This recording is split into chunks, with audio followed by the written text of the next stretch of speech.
If your job at a healthcare facility includes disinfecting against viruses, you know prevention is the best medicine. And maintaining healthy spaces starts with a healthy cleaning routine. Grainger's world-class supply chain helps ensure you have the quality products you need when you need them. From disinfectants and cleaning supplies to personal protective equipment, so you can help deliver a clean bill of health. Call 1-800-GRAINGER, click Grainger.com, or just stop by. Grainger, for the ones who get it done.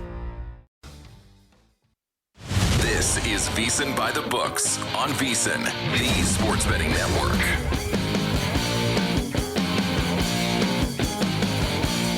We begin the Tuesday edition. It is VSiN By The Books. I'm Dave Ross, downtown Las Vegas at Circus Sports. He's our closer, Jensen Lewis, back home in Cleveland, Ohio, but won't be in Cleveland, Ohio much longer because you've got some assignments that have been announced over the last 24 hours, my friend. We're going to get to a lot of things today, but I do want to start right there. When you get those travel plans, you're going to be doing some College World Series coming up here. How exciting is it for you when you look at the outlook for this week?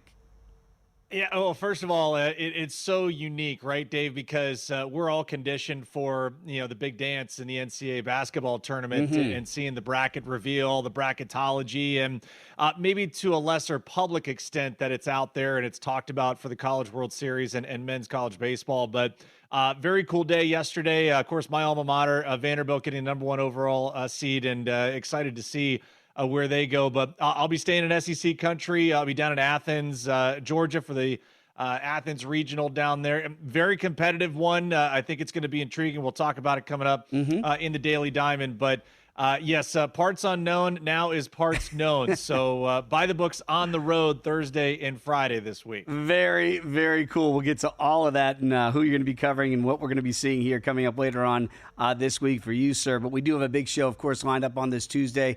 We got you covered pillar to post. Matt Youmans going to join us here in about 25 minutes or so, host of VSiN PrimeTime, of course, here on the network.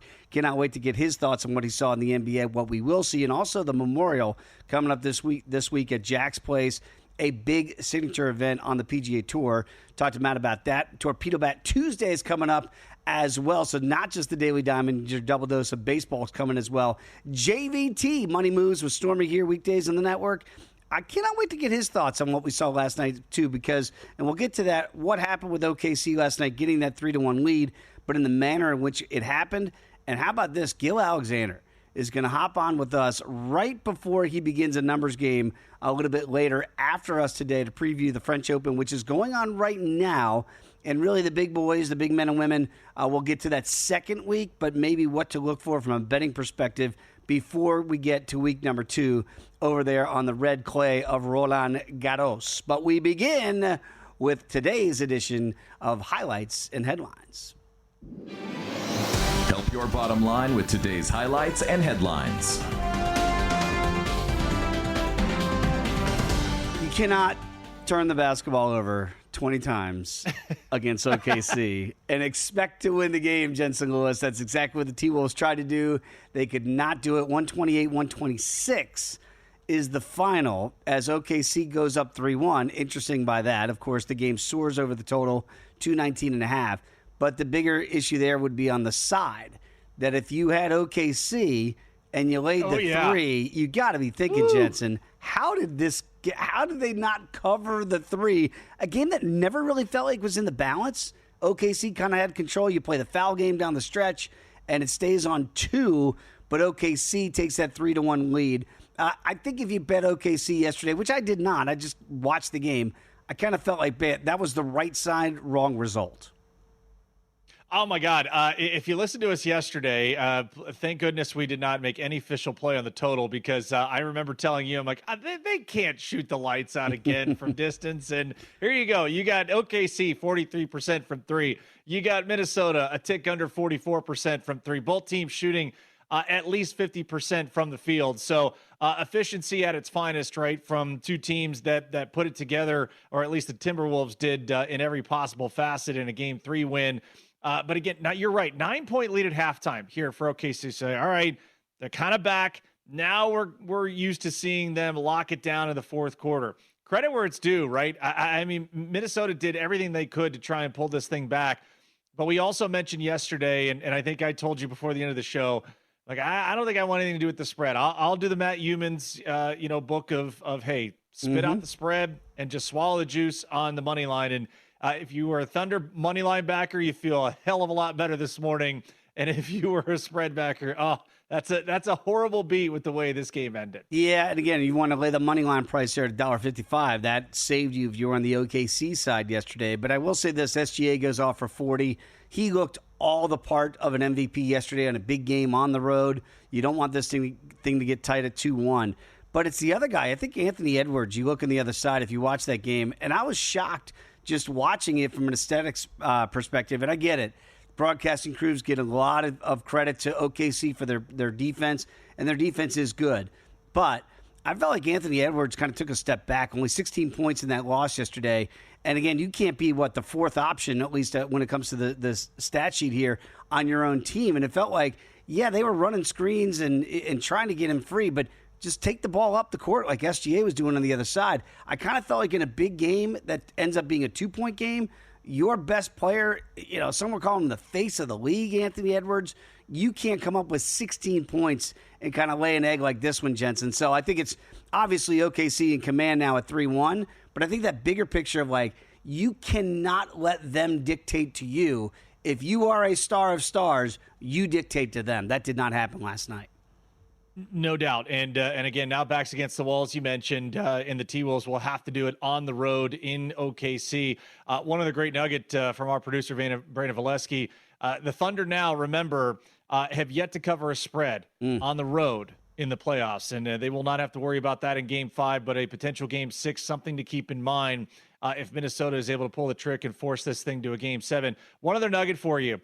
If you're thinking of just early player props, we'd imagine that Anthony Edwards tries to come out guns blazing in Game 5. I obviously can't have a 1-7, from distance again, but that would be the early lean for me, just kind of looking at what they would need if they're going to prolong this series. I'm with you. To me, it's get your shots up. And if you go down and Anthony Edwards is a guy and he has a bad shooting night, I think you can live with that. It's the others that if you're going to get beat this way by 2 at home, you would expect Anthony Edwards to have a big night. He did not, but SGA goes off for 40 in that win for OKC.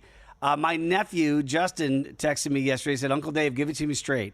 Carolina, any shot against Florida tonight? And I said, Justin, I don't think so. I think this thing is over. This is going to be Florida down there in Sunrise. Going to sweep this thing in 4. Trying to be, normally I'm the eternal optimist. I tried to be the realist. I should have been the optimist. Justin, your Canes are alive. They might not be well, but they are alive as they finally win in the Eastern Conference Finals, breaking that 15-game losing streak, which is just bizarre in the Eastern Conference Finals, and they avoid elimination with a 3-0 shutout win over Florida on the road. And I mentioned this yesterday in the program, Jensen. Remember, it was that Game 6 back in Florida with Toronto. They could have closed it out, and a very similar game unfolded like it did then. And of course, they go up there and win a Game 7 in Toronto. So not that dire straits. It's 3-1, but I was really surprised in the manner in which Carolina won. And you could tell 10 minutes into the game, Carolina was skating better. It might have been scoreless after 1, but you felt like they were the better team for the first 20 minutes, and that carried over into the second and ultimately closed it out in the third. Yeah, were you? Let me ask you the question: were you more shocked that this game's 1-0 with just a handful of minutes left, and kind of that if you're Carolina, we can kind of feel it, but then if you're a Florida fan, you're like, just one, get it to OT, and then all of a sudden, the tidal wave will come here. 2 empty netters here, and it puts it away for Carolina. Reverse puck line's a winner. If you had the absolute courage to ladder the alternate puck line, you saw something we didn't. We'll take the winning lotto numbers for tomorrow's draw as well. But that to me is probably the bigger storyline. Is Carolina played their defensive game. They were actually able to kind of impose their will in not only later into the second period, but finding a way to kind of stave off Florida's offense in total. So again, is this the gentleman's sweep upon us here? I think so. But at least, for a night, you look at Rob Brind'Amour's club, Dave, and say, okay, heart of a champion, or at least someone that doesn't want to be embarrassed for the totality of this conference final. They end that long, egregious line of consecutive losses. Just remarkable effort, and one that I know I didn't see coming. I know we talked about it, like, this thing's got to be over. So credit where it's due. Carolina at least alive for yet another game. I mean, you look at it now and look at the series price, right? Plus 650 for Carolina to win the series. Like, it still doesn't feel anywhere remotely long enough for me to take a stab at Carolina. The thing we should remember, though, is if they can win Game 5 back home, then you would feel like all the pressure would go back to Florida in a Game 6 back in Sunrise before ultimately, potentially, a Game 7 back in Carolina. So it is amazing how one game can kind of flip where you think the series could go. I still think this is going to be Florida, certainly in 5 or 6. But, Jensen, you don't want to start to play with your food too much if you're Florida here. And we talk about this when you're the reigning defendings and you play all those extra games. And the longer a series goes, maybe that's going to tax your legs even from years past. I mean, if you're Carolina, take care of business at home. And again, play like you did last night, kind of free and loose. Like, hey, what do we have to lose? Nobody's expecting us to win now. We're the ones down 0-3. All the pressure could ramp back over the Panthers side if they can get that Game 5 done at home against Florida in Carolina, rather. I just don't see it happening, Jensen. But again, it has happened in the NHL, just not in the NBA.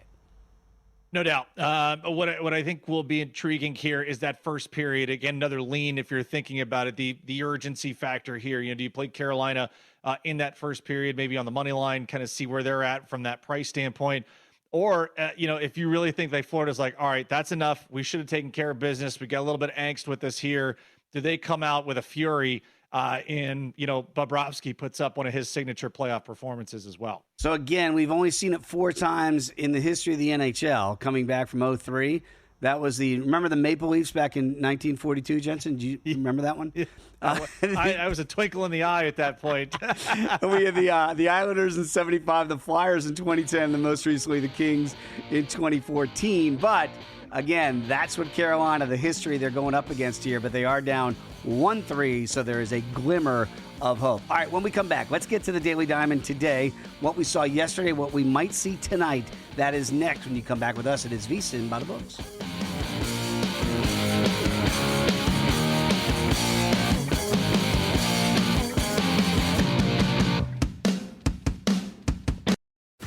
If you work in quality control at a candy factory, you know strict safety regulations come with the job. It's why you partner with Grainger. Grainger helps you find the high-quality and compliant products your business needs to inspect, detect, and help correct issues. And the sweetest part is, everyone gets a product that's as safe to eat as it is delicious.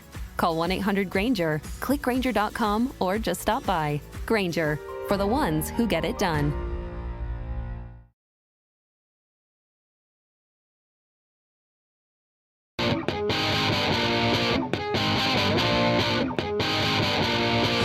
Tuned in to VSiN By The Books, right here on VSiN. We are back. VSiN By The Books. Dave Ross and Jensen Lewis here on this Tuesday. Matt Youmans going to join us here coming up in the very next segment. Also, I believe he's going to play in the Steelers win total for the NFL this year, which is going to be fascinating. Because remember, I wonder if Matt will dare to go where nobody's gone, and that is play for an under on Mike Tomlin, who's never had a losing record as the head coach of the Pittsburgh Steelers. We'll get to that in the very next segment. But it's time to talk some baseball in our dose of the Daily Diamond.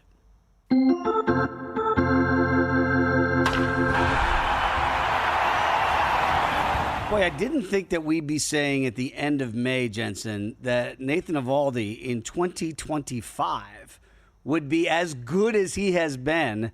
I don't want to say, resurrect his career. It never really went away. But, I mean, you're seeing some heady stuff out of the old man Nathan this year. He has been remarkable, and I know we've talked a little Cy Young futures and looking at where the race is after almost 2 months of the season. To think he and his teammate Jacob deGrom, it's a real turn back the clock year so far for the top of that Texas rotation. So we'll target Eovaldi here in the Daily Diamond with our eye on the Cy and a handful of guys that are going today, both the American League and the National League, that have had really good starts to their 2025 campaign. So Nathan Eovaldi gets the Blue Jays today. Hunter Brown, who we had targeted last week, Dave, a little bit of a rough start. Maybe his lone rough start of the year in Tampa, that day game where the ball was traveling a bit. Also, Logan Webb, speaking of of tough outings. His last start against the Royals, only 4 innings, gave up 10 hits and 6 runs. 3 of them earned, had some miscues behind him. Here's how we're going to target it today.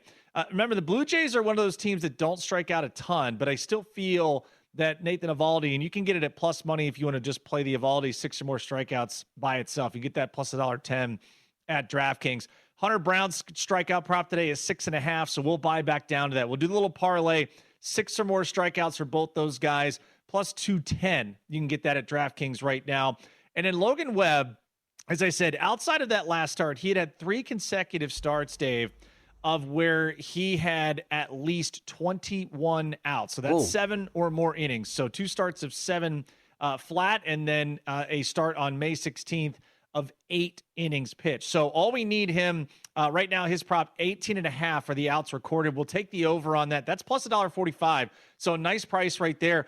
So here's the rub. All you got to do, you got to get to 19 outs, 6 1/3 innings, and we're home free. So good matchup. Giants, Tigers, Logan Webb, Jack Flaherty tonight there from Comerica Park. With that eye on the side, as you phrased it, Logan Webb is 10-1, the 4th betting choice in the National League right now. If you go back to the American League here, and you're looking at Eovaldi's at 12-1, with his teammate, as you mentioned, Jacob deGrom, at 12-1 as well. Hunter Brown is 8-1. So out of those options on the board today, 10-1 for Webb, 12-1 for Eovaldi, 8-1 for Hunter Brown. Which one would you play if you had to play one of those guys with their eye on the side? Yeah, it feels like Hunter Brown is a guy that right now, if someone can continue it, and not only from the run here, but I would rather err on the side of Hunter Brown staying healthy versus Nathan Eovaldi, and knowing the age and the odometer on Eovaldi, how effective, and how healthy does he remain? And we hope it is into the second half and deep into the second half of the season. But love where Hunter Brown was. I know we've mentioned it many times here. Adam Burke highlighted Hunter Brown at 25-1 in the preseason betting guide on VSiN.com. And so those numbers now looking very good if you have 25-1 or north of that in pocket. Of course, Scooble is the only guy right now that is odds on, at least in the American League, at minus $1.10 off another scintillating display the other day. All right, let's get to maybe some playoff contender. What do you have today? Yeah, a little buy or sell, and just a couple of teams, both in the American League and the National League. We'll highlight the Texas Rangers here because I think it's a fascinating price, Dave, and I'll get your thoughts on it here in a second. But think about this, all right? So the Rangers plus $1.40. I saw that. I'm like, what am I missing here from a team that we just talked about? Top 2 guys in the rotation are, number 5, number 6 in the betting choices for Cy Young. I know the offense hasn't really gotten going yet, but, man, they just feel like they've got the ingredients in a division where they don't have too far of a margin to run down the Seattle Mariners at the top there. So you get 2 cracks at it, right? Division title and then also a wild card berth. I threw the Guardians in there at minus $1.10, and for whatever reason, they're still hanging around here. I know they lost to the Dodgers yesterday. They ruined our Freedom Parlay. Thanks a lot for nothing. And I think the overall idea here is that the American League Central is strong yet again. Right now for the playoffs started today, you got 4 teams in the postseason. So that was an interesting price. And then a team you and I have talked about a lot here, the Cardinals. No one expected them to be here the first 2 months of the season, but plus $1.75, I think you got to take a look at it. So I'll ask you, Dave, buy or sell any of those teams for you, or if you want to jump in on a couple of them. Well, again, I think that you have to look to the buy or sell for the market when it comes to the trade deadline. And I'm with you on the Rangers. I feel like that's a very playable number, plus $1.40. 3 games back right now in the wild card standings, 4.5 back of the division, as you mentioned. Like they're chasing down the Astros, and I know the Astros right now to somehow be above water, above 500. It feels like a little bit of smoke and mirrors. They're going to get healthier when Alvarez comes back, whenever that might be. But I do feel like that is the easy flip for me is Texas with Houston. If I could see that coming. And you mentioned that frontline pitching. Yes, Houston has that as well. But I'd rather take the double chance on Houston. And if Seattle stops hitting, which they've done at a pretty good clip here to begin the year, at 6 games over 500, that division is very much in play. St. Louis, it's an interesting number at plus $1.75. But I do wonder, will they buy at the deadline and go, all right, we didn't expect to be here. Let's get some more assets. Because that felt like a team that was going to trade away assets, right? Maybe an Arenado, maybe move on from some of the older guys. And now, do they retain those guys? I'm not sure there. So at the plus prices, I'd probably look at a plus $1.40 is where I'd go for Texas. To me, that might be the best bet on the board. And San Francisco is really good. We just know how good that division is. And I got to expect Arizona's going to wake up from their slumber as well. All right, one more to go. We mentioned it. You're going to be on the road this week. Tell us about where you're heading and what you're going to see. All right, in football season, it's between the hedges, right? And we'll do the same iteration of it just on the baseball side. Foley Field, the site of the Athens Regional, as the University of Georgia attains the number 7 national seed. Dave, they will match up in a potential super regional. Winner of this regional goes up against the Oxford Regional, the number 10 seed, that hosted by Ole Miss. So here's your breakdown here. Georgia, the 1 seed in this regional, Duke, the 2, Oklahoma State, the 3. And the upstart Binghamton Bees, man. Wow. Our very own Danny Higgins, a little family tie there to Binghamton, freshman arm that will be part of Binghamton's potential run. And I say potential because you see the obvious prices here. It's so difficult, Dave, for people just parachuting into college baseball and looking at how to maybe handicap some of the tournaments. Think of this for the last 5 years. The team that hosts the regional moves on to the super regional around 62% of the time. This regional, just handicapping it, and I'll do a little bit of a deeper dive for us as we get moving and traveling down there here tomorrow. You know, Georgia all around one of the most solid SEC teams. And I think, you know, depending on what book you're at, they are into single digits in some books to win the College World Series. Very well-rounded. Jay Johnson, one of the great head coaches in all of college baseball. Duke is going to be a force.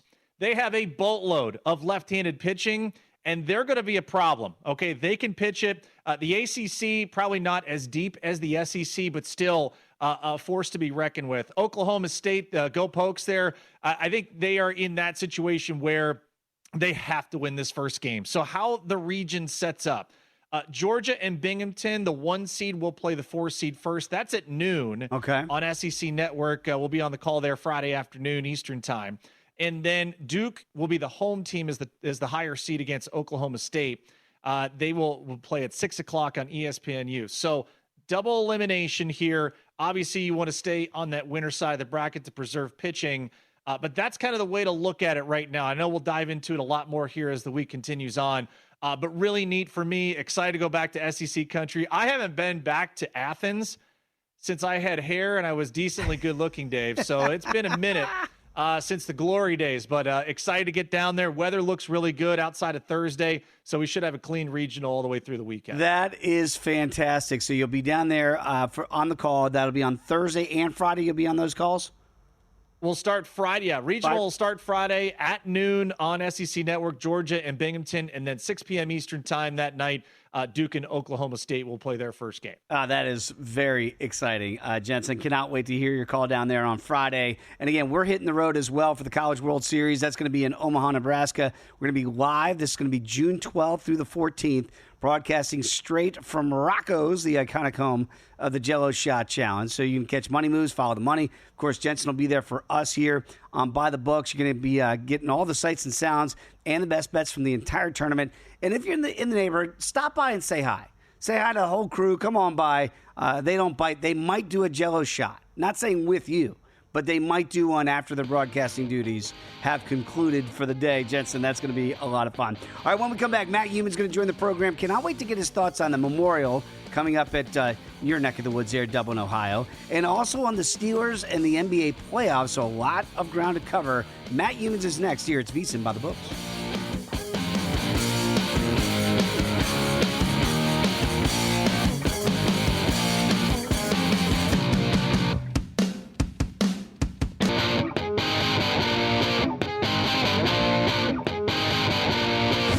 Tuned in to VSiN By The Books, right here on VSiN.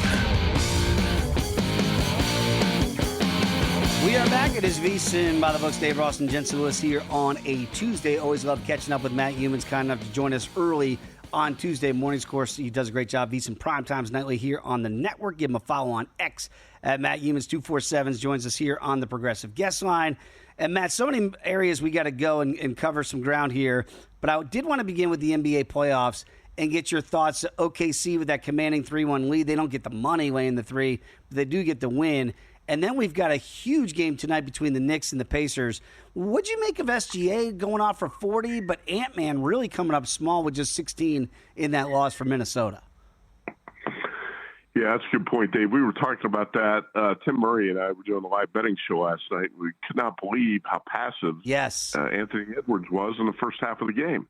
That's the opposite of how he attacked Game 3 on Saturday when he came out. That was one of those spots where I felt like you had to play the T-Wolves. They were 3.5 point home dogs on Saturday, and that was the one game where you knew they were going to bring it. Backs against the wall. Edwards comes out like his hair's on fire. He hits a three. I think the T-Wolves were up 11-7 and 24-9, 34-14, just a blowout from the start. So it was really curious why he was so passive. You could say, well, Lou Dort and Alex Caruso were, so great on the defensive end, shutting him down. I think, that's part of it. But where were those guys in Game 3? Right. Edwards was really passive, too passive. He did try to, I think, pick it up a little bit in the second half, and he was a little bit more effective in the second half. But, man, that was strange last night to see a player like that who was not getting the shots up in the first half. Did not surprise me at all what Shai Gilgeous-Alexander's doing. He can get to the free throw line almost whenever he wants, but he's so good at just creating his shot, hitting that fadeaway in the lane, and getting to the rim. I'm very impressed by the way OKC kind of, I would say, responded. You get punched and then you punch back. OKC responded every time the T-Wolves made a run last night, and hey, by the way, did not cover.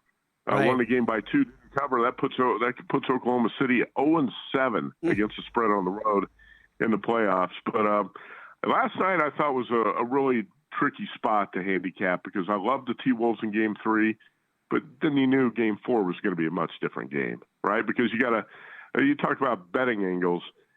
A lot of times you want to bet on a good team that's off a bad blowout loss, an embarrassing loss, and that's what the Thunder were off, in that 42-point loss, whatever, in Game 3. So the Thunder kind of fit that angle last night. A good team off a really bad loss that you want to bet on. I'm going to say the Indiana Pacers fit an angle I like to play tonight, and that's a really good team that's controlling a series and is not going to lose back-to-back home games. Pacers, I am playing the Pacers -2 tonight, and I'll probably play a little bit on the money line, 130, -130 or whatever, too, but mostly Pacers -2. They were up 20, and I thought the Pacers fell asleep at the wheel after they went up 20. And Tyrese Halliburton made some interesting comments after the game. He said, I was walking the ball up the floor. I caught myself walking the ball up the floor too much. We got to press the pace against these guys in the second half. We got to wear them down.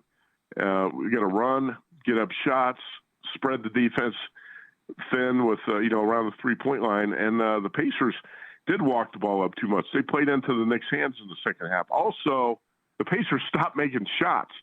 They were 5 for 25 from 3. They scored 42 points in the second half, and I think you're going to see a different Pacers team tonight. I believe the Pacers win Game 4.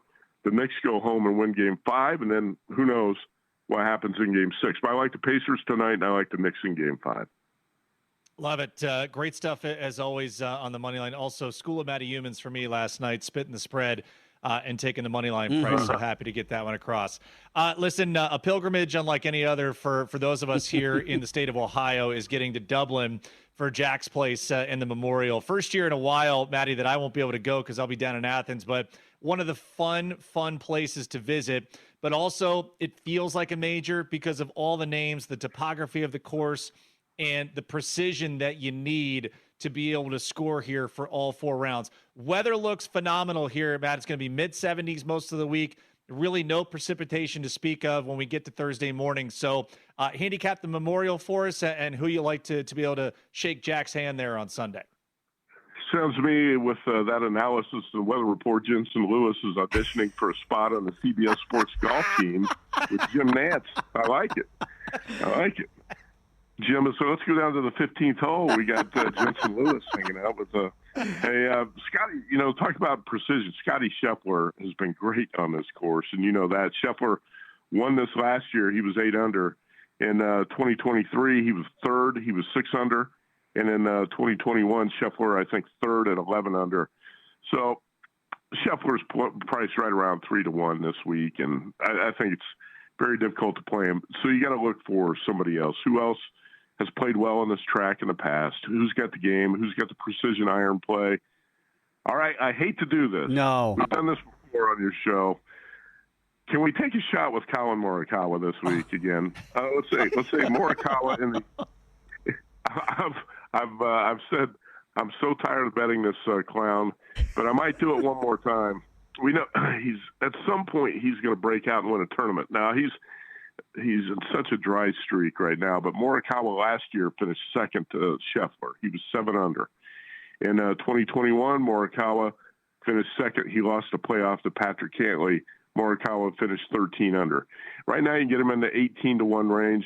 I'm also going to play him in top 10 just because I doubt whether he's got what it takes right now to close the deal and to win the tournament. But let's also bet him a plus money to finish in the top 10 at plus 130. Like I said, I hate to do it because Morikawa has ticked me off so many times, but he is a player who profiles with the capability of beating Scotty Scheffler this week. I thought you were going to say Tommy Fleetwood, and I was going to say no. No. For the record, I've said this before. I have never bet Fleetwood in any tournament ever. Wow. So, how about that? Think about the savings you've made right there by not betting Tommy Fleetwood in the United States. Very quickly, is this the year in the NFL that we can actually look to fade the Steelers? Because I don't know if you know this, Matt, but Mike Tomlin's never had a losing record as a head coach of the Pittsburgh Steelers. But the schedule, are you right? I know. Can you believe it? Man, Dave Ross going deep into the research archives for that one today. There's a story up on CBSSports.com right now. Tomlin's Steelers face first losing season. And you know what? Last year at this time, we were hearing the same things about the Steelers and how they're going to face a losing season. And they get off to a 7-2 start. Well, the schedule was backloaded with a lot of tougher games at the backside of the schedule. And the Steelers went 3-5 down the stretch. Then obviously lost their playoff game, but they went 10-7. Last year I had the bye in week 9. This year the bye is in week 5. You hate to have an early bye like this. I really don't like the way the schedule sets up for the Steelers. A bye in week 5, and then how about this? The last 6 games of the season, the Steelers play the Ravens twice. They play the Bills, and they play the Lions on the road. So, again, you got a schedule that's backloaded. It's really tough down the stretch. Aaron Rodgers is expected to show up pretty soon. Now, his numbers were decent last year, but if you watched him, he didn't really pass the eye test. He wasn't making the throws he needed to make on third downs. He didn't have any mobility in the pocket. Maybe the second year off the Achilles injury, he's a little bit more mobile, looks a little bit better. I don't know. I think Rodgers might have something left for one more year. I'm a little bit higher on the Steelers as a team than most people. I love their draft. I thought what they did in the draft was outstanding. They got Derek Harmon, defensive tackle from Oregon, in the first round. Yaya Black, defensive tackle from Iowa, in the 5th. Jack Sawyer, edge rusher from Ohio State, in the 4th round. How about Caleb Johnson, the running back from Iowa, in the 3rd round? He's going to put up big numbers as a Steelers running back this season. Steelers had a great draft. I really like this team. I like the personnel. I hate the way the schedule sets up. I think this is going to be one of the tougher win total decisions for me because of that schedule. I was really high on this team coming out of the draft. The win total is 8.5. Dave, if you say, and I'll believe you, if you say Tomlin's never had a losing season, you got to go over the win total of 8.5 and say the Steelers team could be 9-8. I mean, you're getting plus money at plus $1.10. I was on the Steelers last year, so those worked out very nicely for me. But that schedule is daunting this year, Matt. That's the only thing. Could you look at it? Could you look at an adjusted win total, right? Like if they get off to the hot start and maybe they adjust it up to 9.5, 10, could you look for that middle, for that big 1-game, 2-game middle potentially? Yeah, I think you could because actually I believe Rodgers has got a decent season left in him. I mean, you guys can debate this if you want to, but I believe he's got a decent season left in him. The personnel is good on this team. The first half of the schedule sets up for the way the Steelers could get off to another fast start. Right. So that's what I'm looking at here is something very similar to last season. But we need Aaron Rodgers to show up. We need him to show up more gas in the tank than he had last season. Better chance of Aaron Rodgers showing up for the Steelers than there is Rory McIlroy at the Memorial for Jack's Place. I don't understand how that works out. Matt, you're the best. We appreciate you, man. Check him out at VSiN PrimeTime and also at Matt Youmans 247. We're back. More NFL talk next here at VSiN By The Books. If you work in quality control at a candy factory, you know strict safety regulations come with the job. It's why you partner with Grainger. Grainger helps you find the high-quality and compliant products your business needs to inspect, detect, and help correct issues. And the sweetest part is, everyone gets a product that's as safe to eat as it is delicious. Call 1-800-GRAINGER, click Grainger.com, or just stop by. Grainger, for the ones who get it done.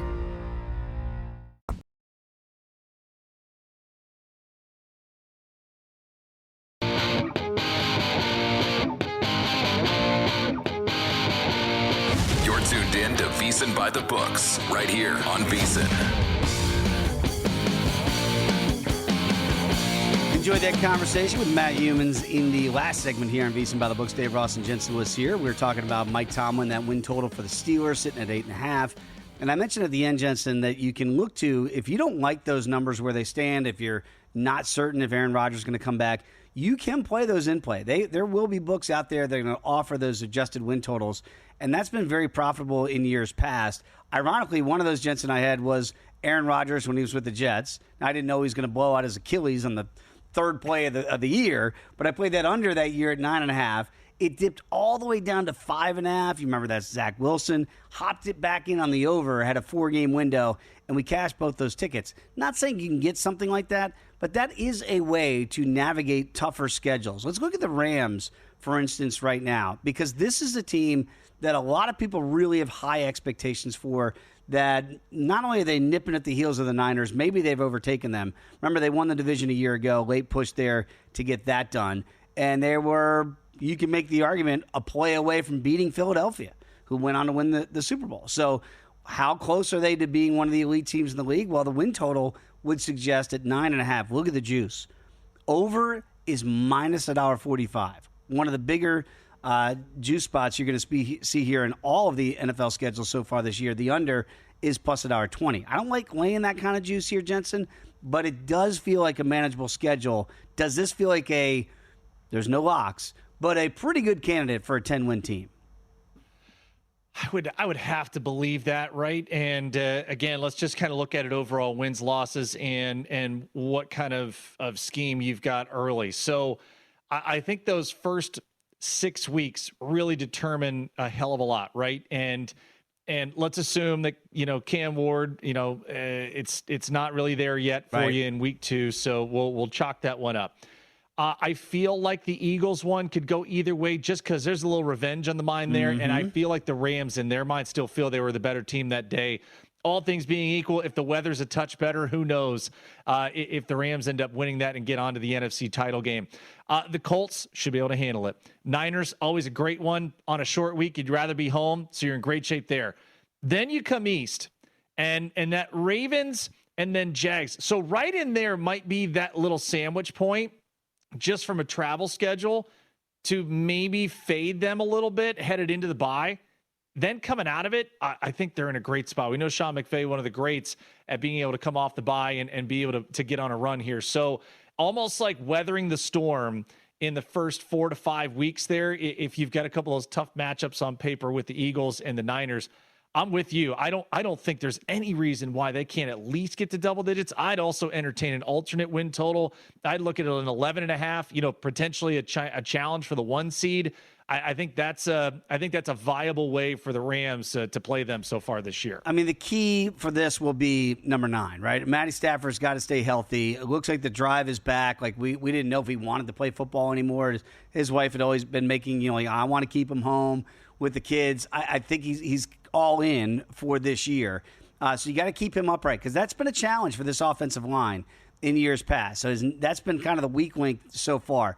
So if you can keep Stafford healthy, and you told me Matthew Stafford's going to play 17 games, yes, I think it's at least a 10-win team here. But I'm picking up what you're putting down, kind of weather the storm early. And if they get off to a slow start or a 3-3 start, let's say, somewhere before they go off to London there against the Jags, you could look and see that number dips down a little bit, or at least the juice dips down, hop back in on a Rams win total over if they do get off to a sluggish start. And I think that week 1 matchup against the Texans could be trickier than people think as well. So it could be tough with that Titans, Eagles, Niners, Ravens, and then as you pointed out, Jensen, might get a little bit easier there. For a survivor standpoint, I don't know that I'd want to burn them week 1. I certainly would not want to go up against the Texans. I gained a lot of respect for them. Houston, that is, at the end of the year. That week 4 matchup against the Colts, does that stick out early for you? For week 9 off the bye, coming back. What's good. Nice, you get the sandwich there. You get to come home from London. That's going to be a huge body clock week just to get yourself right anyway. So getting that bye right there too to kind of get things back on track. So that Saints game right there, week 9. I know we don't want to go into divisional games, and I think once they get through, you don't have really a boatload of travel here between week 9, 10, 11.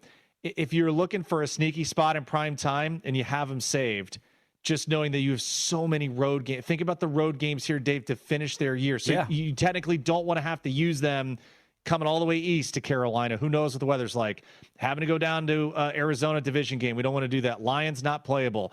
At the Seahawks division game, Thursday Night Football, short week. Don't want to do that. At the Falcons, coming all the way east for Monday Night Football. So I kind of eliminate that final column, Dave. I would look if there's a last resort place you want to use them potentially is that Sunday Night Football game against the Bucs in week 12. If you've had to save them that long and you haven't burned them yet, that to me is that last point, that last jumping off point from a survivor standpoint. Well, a lot of west to east. You're going across the world there to go over there to London and play the Jags. You got those early East Coast games in Baltimore, in Philadelphia, and then as you mentioned, late, you're going to go down to the ATL in Week 17. So schedule makers, there are going to be a lot of frequent flyer miles here for the Rams this year, going cross country and even over to London in week number 7. You mentioned the Titans, and this is a team that I talked about this time last year of fading, and that worked out very well last year. 5.5 is a win total. Look at this juice. $1.50 that you booked them for 6 wins. Now, look, I love what they did. I think, Cam is going to be, as the number 1 pick, all eyes are going to be on him. But it feels like we'll see if they nail that pick. But it all looks good right now. Brian Callahan, year number 2 for his offense, feels like he's got the quarterback. He didn't have that with Will Levis. Let's just be honest. That was not the guy that was going to be able to utilize his offense. He brought that over from Cincinnati. In year 2, with a year 1 quarterback, is that good enough to go from 3 to 6 wins and lay $1.50? That feels like a pretty tall task. Sure does. And again, this is the whole outlier of how do you feel that the offense performs, and is the division better? Like if the Colts are even a little bit better, well, that's a tough game. Is there regression for the Texans? I don't think so. I think they're upset about how they kind of performed last year, and especially towards the end of the season. I know the Tank Dell, it's so hard to overcome because he's such a huge part of your fabric that I think that really derailed their psyche, which I think they want another crack at it. Back half of their schedule too. Let's anticipate the Jaguars, still not necessarily a playoff team. The Browns, we don't anticipate that. The Saints probably playing for Arch Manning at that point. Yep. And then again, who knows what week 18 is. So the finishing stanza for the Titans could lend you potentially to that over, but still, I think it's tough thinking about where you'd lay the juice there. I wouldn't mind. I wouldn't mind the under here at plus money. But again, this is the whole thing of, does Cam Ward look like Jaden Daniels in year 1? Or is this kind of, all right, a little bit more to learn here for the young quarterback? I would just say this. They're going to be favored in, I can just count on one hand, week 3 against the Colts. They'll be a small favorite there. And the first column, if you're watching at VSiN.com, they're not going to be favored. Certainly not against the Broncos, Rams, against the Texans, at Arizona. Probably not even going to be favored out here against Las Vegas. There'll be a dog against the Raiders, too. Best case scenario is a pick 'em against the Patriots at home. Probably going to be a dog on the road against the Colts. You're certainly going to be a dog against the Chargers, again, the Texans, and the Seahawks. Like, there's not a lot of games. If I can't even be favored 6 times, let alone to book 6 wins, I don't like that exercise here. I'm with you. I'd look to the under plus $1.25. And if they get off to a really slow start, which you can look at the schedule and say, boy, if they get off to a 1-4 start, let's say they lose to the Broncos, Rams, Texans, and at Arizona, and give them a win against the Colts, where does that win total go down to? 3.5? 4.5? You might be able to find a way to come back on the over if you have plus money on the under to begin. That might not be a bad way to go. But I'm with you. I don't see a lot of wins right off the jump unless Cam is Jaden. And if he is, then you go, oh my goodness, they're winning these games we did not think they're going to win. And all of a sudden you're sitting in the catbird seat, that 5.5. Because remember, the Commanders' win total was 7.5 last year. Right, I didn't play it because we didn't know yet. I was like, but interesting that year one, he was already at 7.5. That's how good Jaden Daniels certainly was as the Rookie of the Year a year ago. Right now, you become a VSiN Pro subscriber. You're going to get an extra 2 months for free when you use the promo code PRO. So it's $199. That's going to cover you for a year and 2 months. So you're going to get those daily best bets emailed right to you when you wake up. Bill 80 doesn't sleep, so you can wake up and get ready for your day of betting. Exclusive betting splits, as of course from Circa and in DraftKings. The VSiN Watch app access, that is paramount, as well as an NFL betting guide. It's all there for you. VSiN.com/subscribe. $199 right now. Use that promo code PRO to get 2 extra months for free. Well, let's get to it. Hour number 2, talking hoops and hockey to begin that hour. That's next here, VSiN by the Books.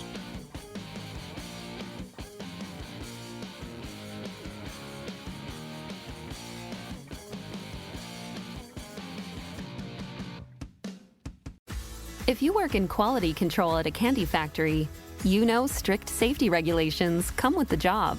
It's why you partner with Grainger. Grainger helps you find the high quality and compliant products your business needs to inspect, detect, and help correct issues. And the sweetest part is, everyone gets a product that's as safe to eat as it is delicious. Call 1-800-GRAINGER, click Grainger.com, or just stop by. Grainger, for the ones who get it done.